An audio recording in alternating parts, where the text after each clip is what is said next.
Hello and welcome to Scrapbooking Station. In this video it's about sequins. So I'm going to start with sprays going all the way up to focals. Have a lot of stuff in between, about 15 projects. So I'm going to put the camera over my shoulder and we'll get started. So this video is going to be a bit of a progression, and what I want to start with is sprays. So whether it's a spray or a cluster of sequins, the tools are going to be the same, actually in all the styles. And so I've got my sequins, and what I want to do with this card front is I want to add 2 sprays, one here and one here. I want to introduce mostly gold, but I also want to brighten it up with some of these colors. So I've prepped a bunch of sequins. Many I'm not going to use, but I want them ready just in case. I'm going to have some tweezers, and this way I'm going to turn them all upside right, and so they're really easy to pick up. And because sequins have holes, I might as well take advantage of that, so I'm going to use some gold Nuvo drops. And so when I put it down and then place it and squish it a little bit, the gold is going to come through. So it's going to be the same color on these gold sequins, but then kind of a contrast for some of these colors. So let me turn it in my direction, and then we're going to take a look at how I get started. Okay, to begin with, what I want to do is kind of put in the larger elements in my spray. So these are going to be the larger sequins. So I'm just going to add a couple of dots, kind of where I think the sequins are going to be. I want to get rid of my pet dander here. I know, always, right? And I'm going to put down like 5 drops. And so this is kind of be a little bit of the outline. And then I'm going to come in and bring in, first off, the big boys. So I'm just going to place it, push it down. I'm going to have 2 in this corner, and I'm going to have another spray in the top right. So, kind of get them.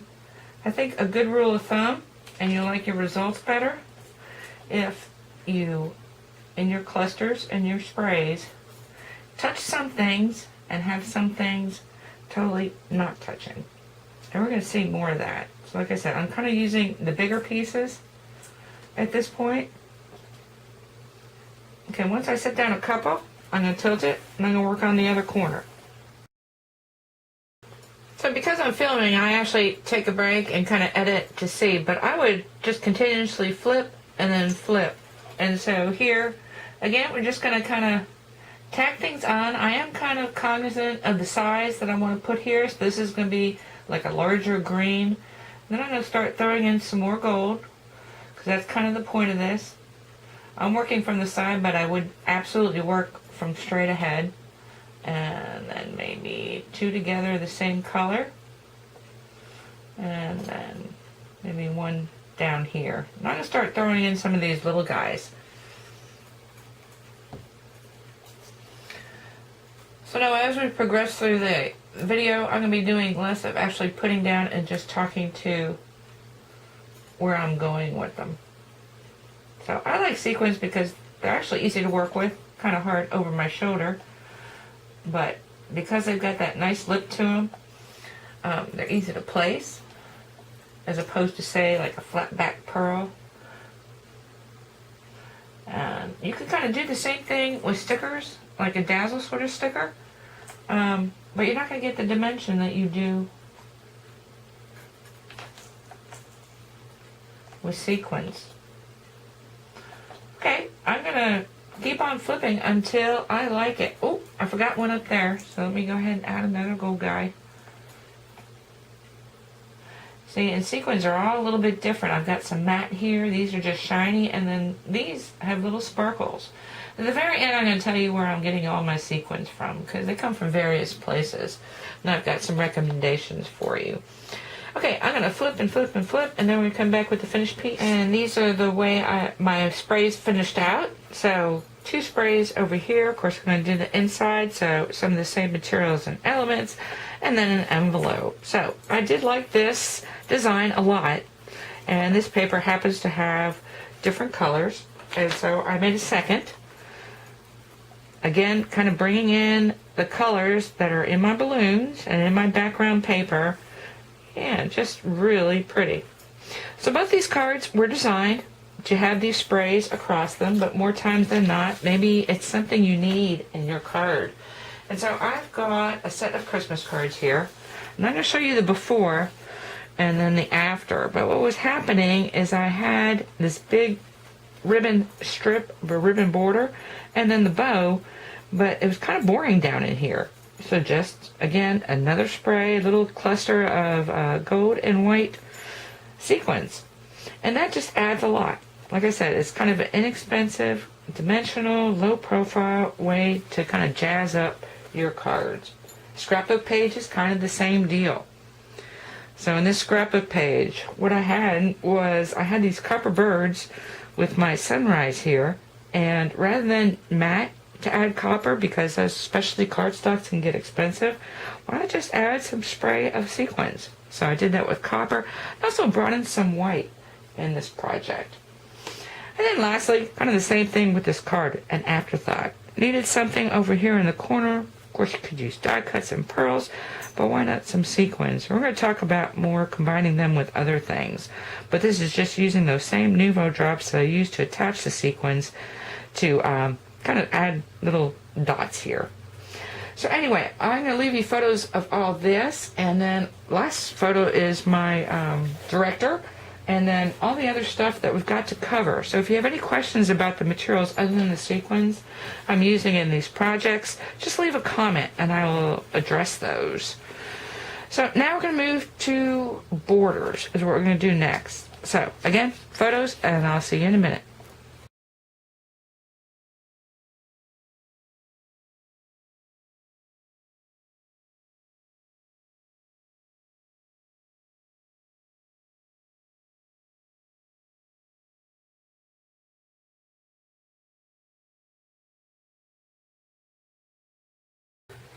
So I'll start this section by looking at a couple of finished. So this is a hunky-dory card. So it's got a lot of foiling already, and sequins complement foil toppers really well. So whether it's hunky-dory or Kanban, or maybe something, some die cuts from Paper Wishes.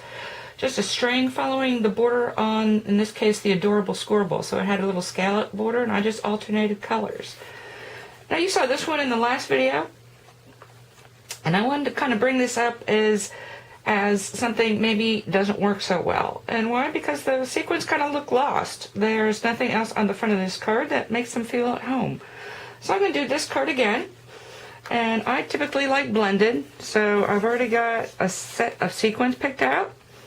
And I redid the card. It's a little bit longer, it's a little bit narrower, but left myself a pretty good area for the sequins. Now I'm not going to do a little scallop like I did last time, but another way to approach this, especially when you're beginning, is kind of set up your sequins a little bit above or below where you're going to want them on your finished card. So if I put them up across like so, and you see where I've got several different kinds, and this way when I start putting down my dots, so maybe I put 2 of these in a row, something like this, I will take 5 across and then stick them. I'm going to use this edge of this paper as my straight line. So when I put dots, I'm going to put one here, here, and I know by carrying down where those little holes are going to end up going. Now it's not all that persnickety. When you lay down a sequin, I don't know if you noticed when you were watching the first time, you've got a little room to move. So it doesn't have to be all that exact. But that's just another way to approach this as well as some of the other designs. So let me get those on there, and then we'll take a look at this finished piece.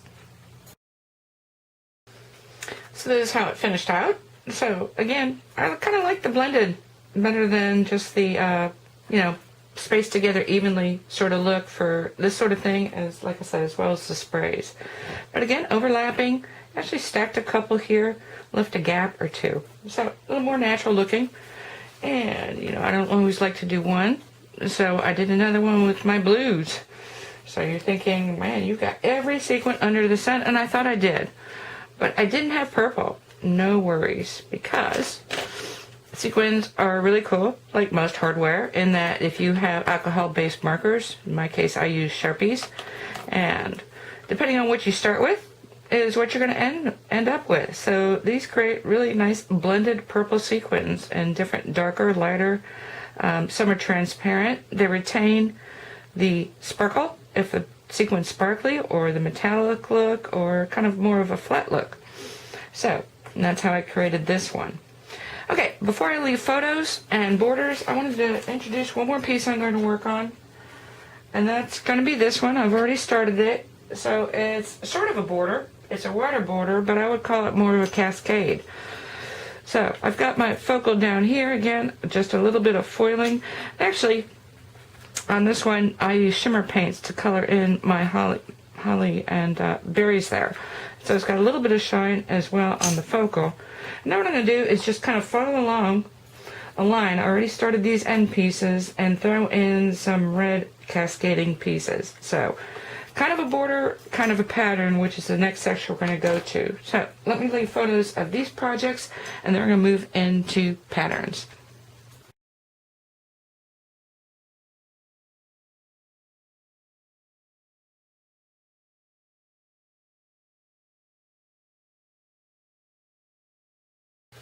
So in this section of the video, I want to start with geometrics. So what I've got is a pattern paper, and actually the size of this was determined by where in the pattern, because these are little, actually tiny roses. And what I want to kind of do is use some sequins to kind of mute those roses, so I don't want them standing out so much.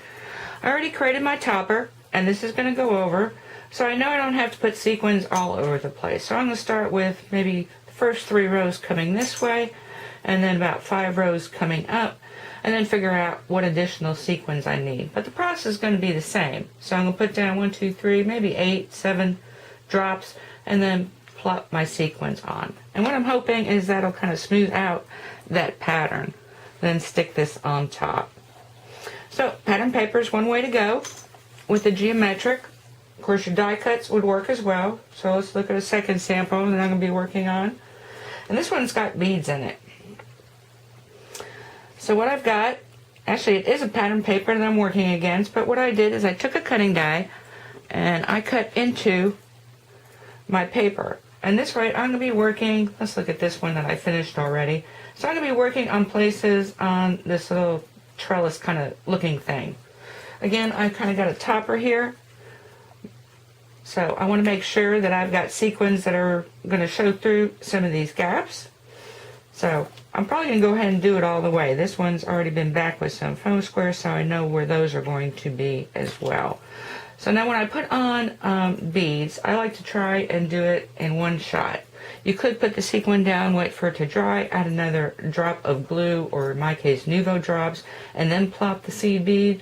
So I'm probably going to go with maybe 2 drops, then plop sequin, then pick up a bead, and drop that on top. So again, I mean, if it doesn't stick the first time, I can always come back and do another piece.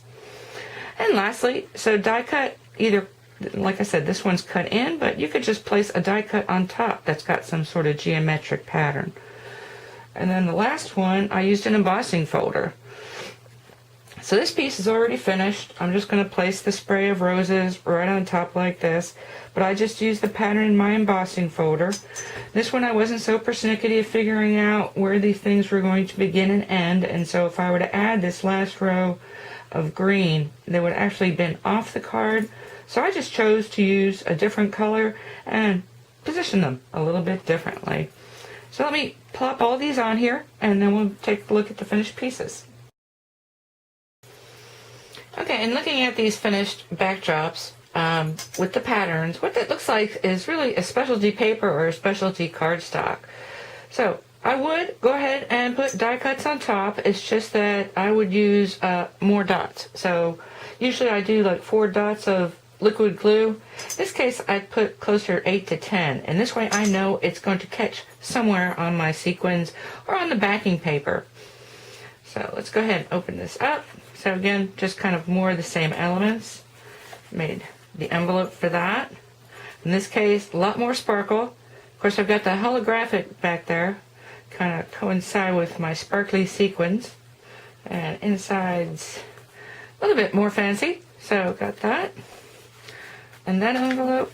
And then this finished one.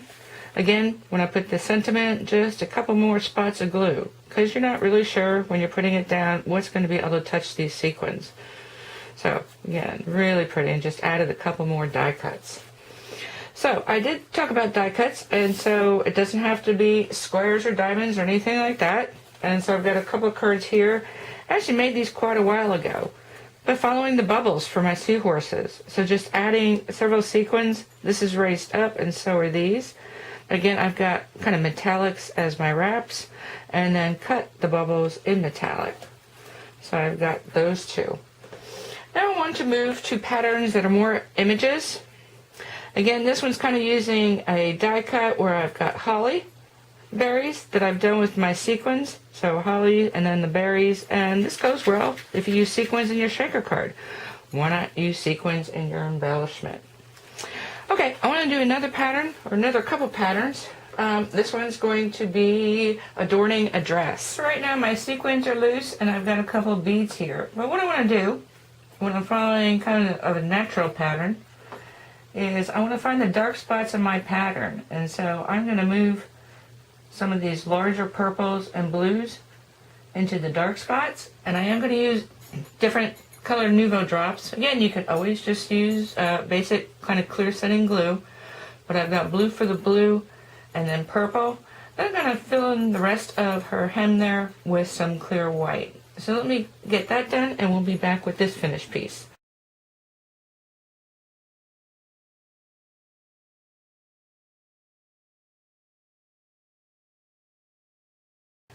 So after placing her hem, this is how she turned out. And so you can see where kind of the blending follows the shading on her dress and on the folds in her dress. And then the hemline. Added a really bold glitter ribbon here because I like to not have the sequins as the highest profile item on my card. And that's just to help to protect them. I mean, they're on there pretty good, but if you were to catch one and pluck it, I mean, it will come off. And then that's the inside. And I just love fashion and dresses, so I want to show you this piece because this was one that I did before I had a whole bunch of sequins. Let's see if you can see that. So these are larger and clunkier, and so I use my Nuvo drops to kind of help the pattern off. But since then, I've acquired several more sequins, and so this one is just more of a blended look. So I'll leave photos of those as part of my pattern. And then I wanted to take a look at a focal. And this is really not my thing. I like them more as complementary. But if you wanted to do a card focal out of sequins, what I did is I die cut myself a little template. And so then I started placing the sequins. I lifted and added some of these smaller pieces. Then I thought, well, what if I die cut and then actually put some embellishment mousse on the backing of this white cardstock and then added. You know what? Like I said, it's really not my thing. I prefer them as complementary or as like the backdrop. But I'm going to go ahead and finish this card. I'm going to add the filigree die cut on top of both of these and finish out that piece. And then another focal I was thinking is a design I saw done with rhinestones. But rhinestones can be up to 2 cents a pop. And some of these cards that I've been doing are using, 25 to 50 sequins. So you can see where that would add up as far as an embellishment. So all I did was use glitter. I've kind of free-formed. I'm going to make it like a dandelion. And so I'm going to plug this in with some gold sequins. Okay, I'm going to leave photos, but before I do, I told you I was going to talk about my sequin stash. And it just really kind of depends. I mean, if you're just starting out, well, first off, if you do other crafts, chances are you've got piles of sequins somewhere. So whether you make ornaments or you do those Basilla stockings, or if you used to make Halloween costumes like I did, you've actually probably got stashes of sequins. These actually I bought off of Amazon. I think they came from China, but these have really large, I think they're 12 mil sequins, which are really better for your scrapbook page, maybe not so much for your cards. But I think it's important to have a variety of sizes, if not shapes. But sizes is probably the most important. These are embellishment bottles that I get from Paper Wishes, and they've got a lot of buttons. They've got pearls and coordinating colors, and they come with sequins. So this is nice if you're doing your sprays and clusters. Of course, I'm going to take them out of the bottle, and when I want to find sequins, I dump it like this, and this way all my sequins come to the top, and I can pluck those out. Then lastly, always on sale. So Stampin' Up! Also carries sequins, and so I get those because I use Stampin' Up! Colors and cardstock, so it's always nice to have an exact match. And then lastly, I would suggest either starting off with clear in multiple sizes, because that will carry through with the color that's on your card front, or gold or silver, and that will give you kind of your variety using an alcoholic marker. Anyway, I sure hope you start adding some sequins to your projects. It's really easy, it's inexpensive, it adds dimensions, and it's lightweight. I mean, how much better than that can you get? Anyway, I thank you for watching.